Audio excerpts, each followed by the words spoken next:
também te convidar a você olhar para o irmão do lado e falar assim: é hoje.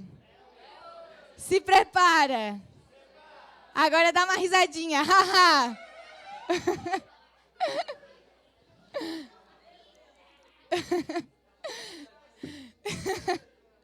Gente, eu quero convidar quem trouxe a sua Bíblia aí, pegar ela.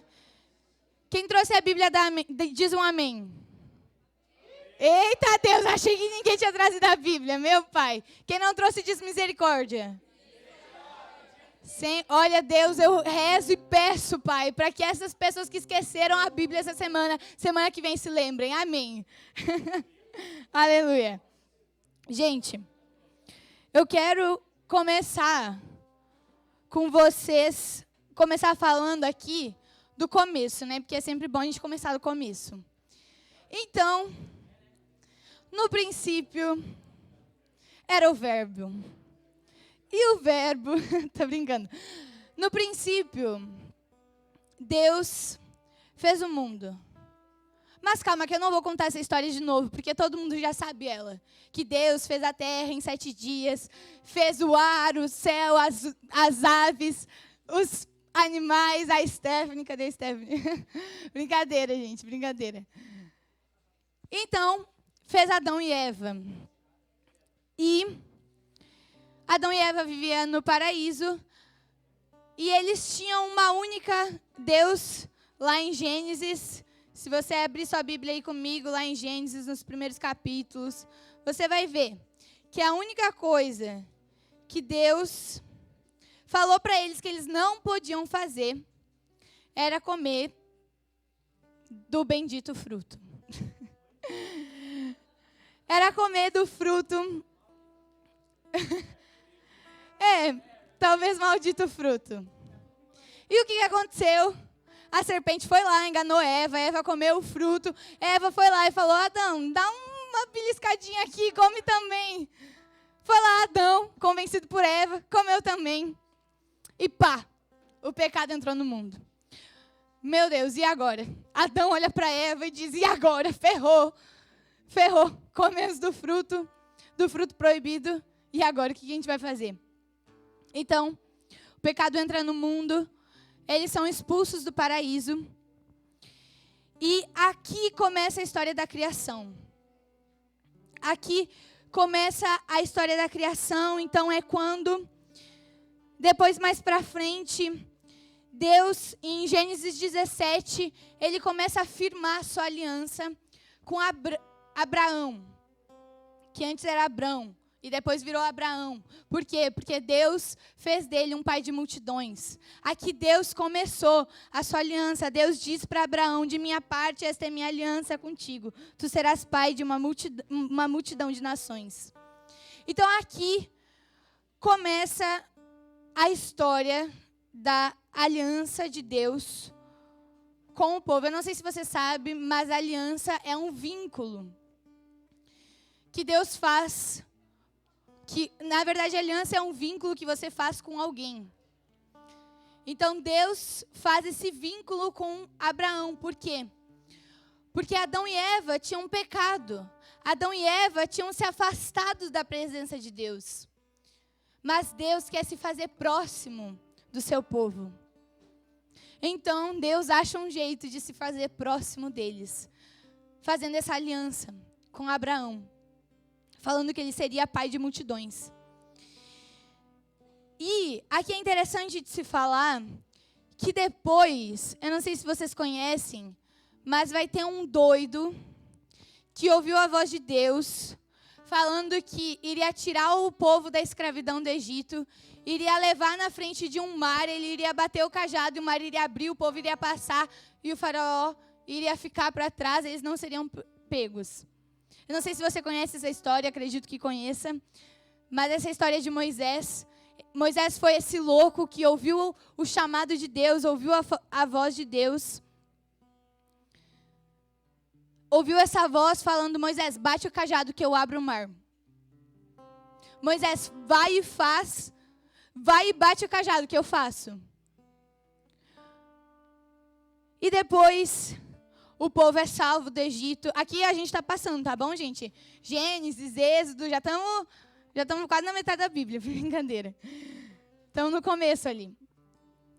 Então, depois que Moisés ouve a voz de Deus, abre um mar, ele passa com o povo se salva.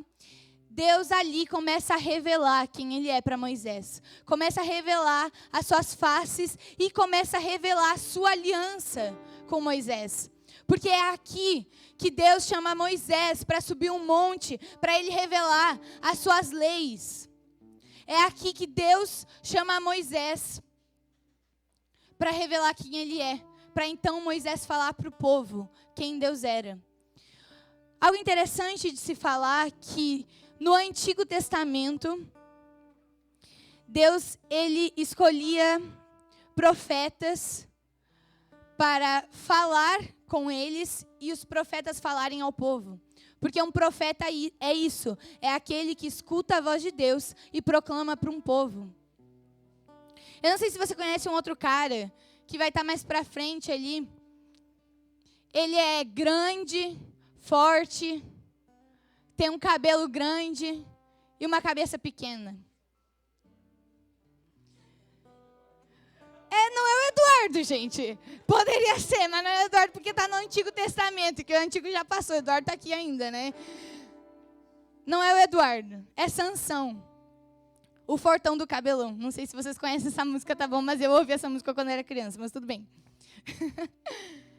Então, Sansão é levantado como um profeta de Deus. Claro que depois entra Dalila na vida dele, daí dá ruim, daí depois ele se reconcilia com Deus e tudo volta ao normal. Mas o que eu quero dizer com isso? Que no Antigo Testamento, Deus escolhia profetas, reis e sacerdotes para falar, para então os profetas, reis e sacerdotes proclamarem ao seu povo. A aliança de Deus no Antigo Testamento se baseava em falar ao sacerdote e o sacerdote falar para o povo. Eu não sei se você sabe, mas a antiga aliança ela se baseia na obediência à lei.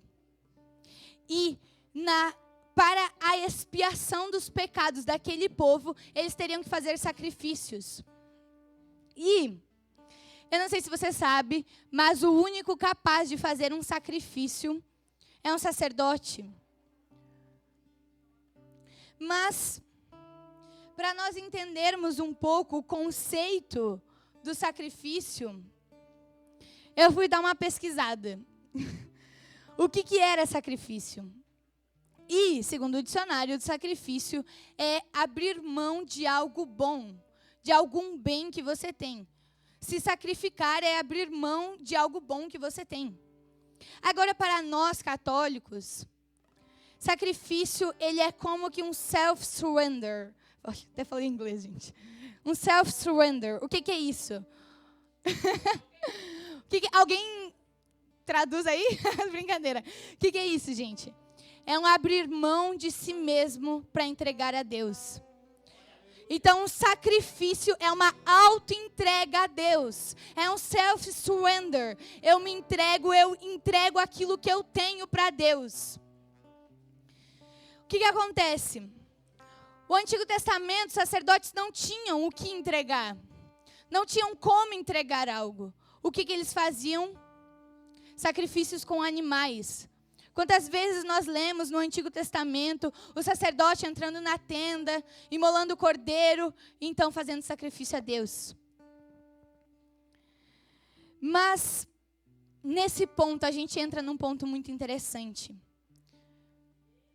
Porque o povo da cozinha está animado hoje, aleluia. Dá um glória a Deus aí, gente. Gente, eu queria falar que eles estão fazendo os pastéis, tá bom? Então depois do worshipers tem pastel. Eles lá estão fazendo pastel. Já estou aproveitando e vendendo peixe aqui, na verdade pastel, mas tudo bem. Enfim, para o sacerdote fazer o sacrifício no Antigo Testamento, aconteceu o seguinte, existiam duas tendas. A primeira tenda era onde todos os sacerdotes tinham acesso. Essa tenda era onde os sacerdotes faziam sacrifícios comuns. Agora nós tínhamos a segunda tenda. A primeira tenda, desculpa, eu esqueci de falar, mas ela era chamada de O Santo. Primeira tenda, O Santo. A segunda tenda é chamada Santo dos Santos. Por quê? Porque nessa segunda tenda, somente o sumo sacerdote poderia entrar uma vez por ano. Por quê? Porque ele entrava lá uma vez por ano para entregar o sacrifício a Deus em expiação dos seus pecados e do povo inteiro. Em expiação dos pecados do sacerdote do mundo inteiro. Então, existia a tenda 1, o santo, onde qualquer sacerdote entrava para oferecer um sacrifício a Deus.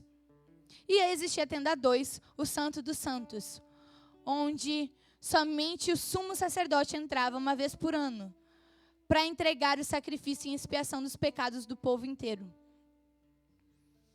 E como eu falei antes, Deus no Antigo Testamento, ele só se revela aos seus reis, profetas e sacerdotes. O povo, no caso que seria nós, não tínhamos acesso a Deus. Quem tinha acesso a Deus era o sacerdote, era os únicos que entravam nos Santos dos Santos, o sumo sacerdote.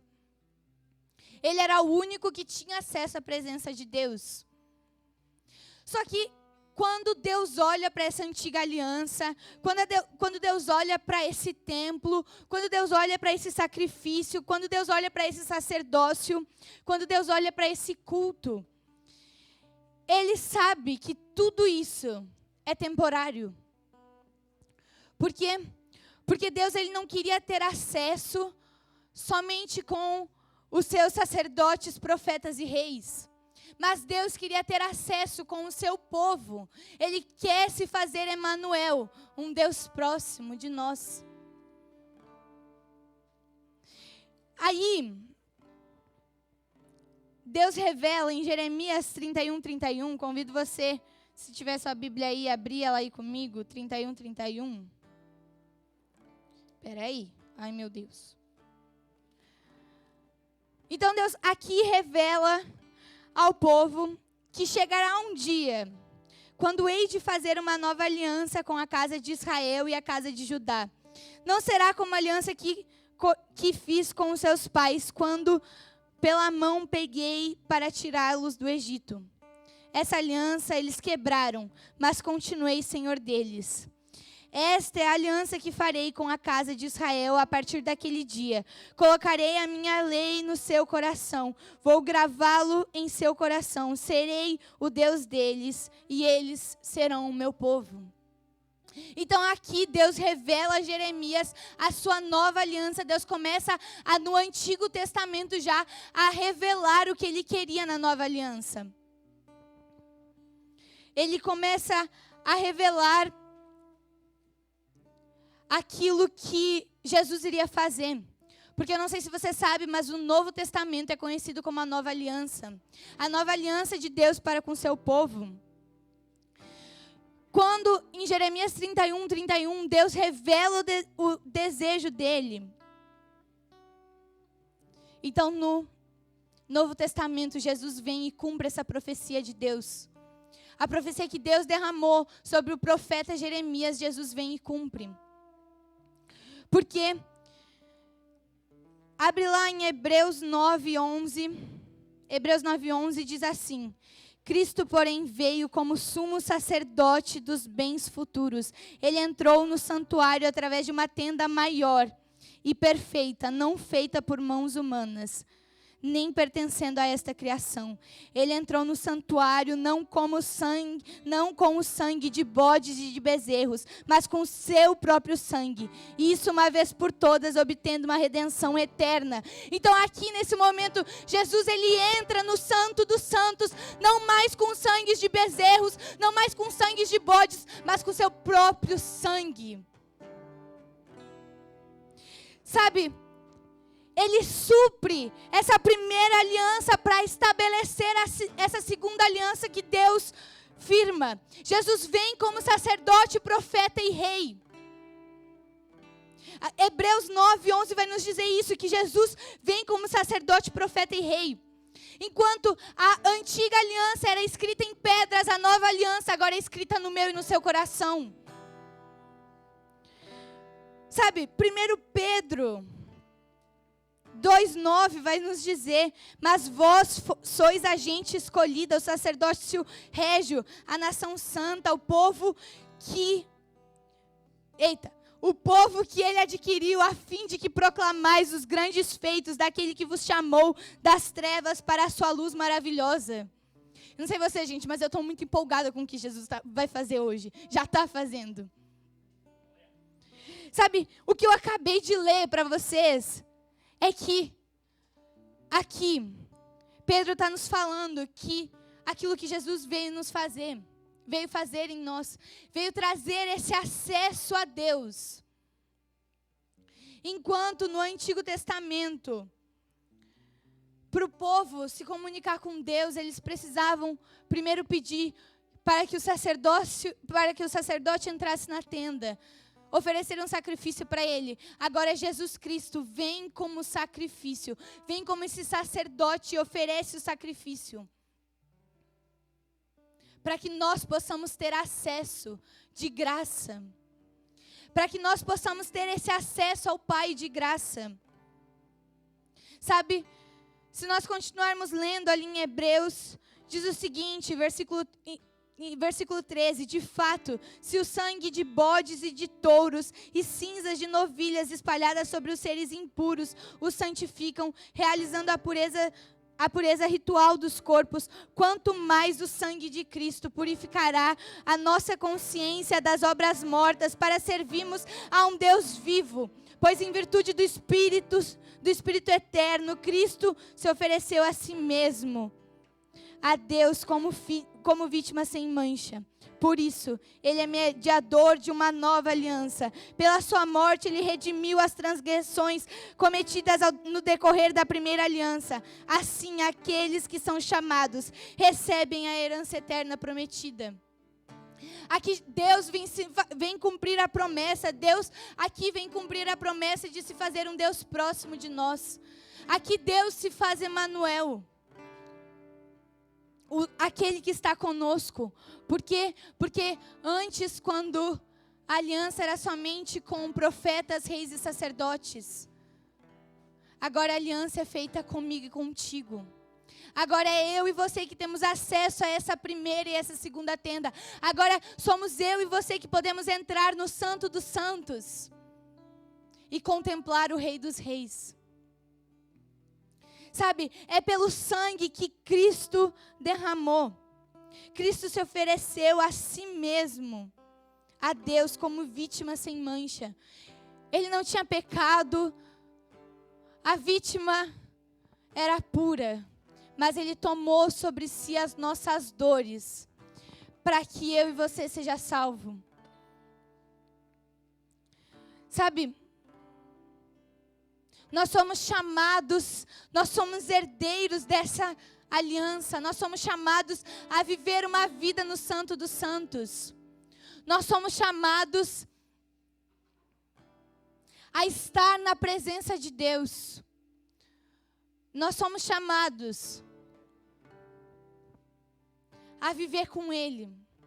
Nós somos chamados a ser a presença de Deus aqui na terra. Nós somos chamados a ser esse sinal da presença de Deus, esse sinal dessa nova aliança. Porque, de fato, o sangue de bodes e cordeiros era muito pouco para livrar-nos do pecado. Sabe, o salário do pecado é a morte. Nós não éramos capazes de pagar pelos nossos pecados. Então Deus manda o seu Filho unigênito, o único, sem transgressões, para pagar por nós os nossos pecados. Em nome de Jesus, fica de pé agora comigo. Jesus, eu já te peço, derrama aqui a tua consciência, Pai. Derrama aqui a consciência dessa nova aliança, a consciência de termos acesso, de podermos entrar no Santo dos Santos, de podermos olhar em tua face e te adorar. Eu te convido agora, erga as suas mãos e comece a orar comigo, comece a pedir a presença de Deus. Entre na tenda e firme essa aliança que você tem com Deus. Sabe, nós não precisamos mais de reis, profetas ou sacerdotes para fazer o sacrifício por nós, porque Jesus já pagou o preço, porque Jesus já fez o sacrifício. Nós não precisamos de mais ninguém e de mais nada. Jesus já fez tudo por nós. Nós já temos livre acesso à presença de Deus. Em nome de Jesus, entenda isso agora. Você tem livre acesso ao Santo dos Santos. Já comece a arredar as cadeiras, porque na presença do Santo dos Santos você é livre.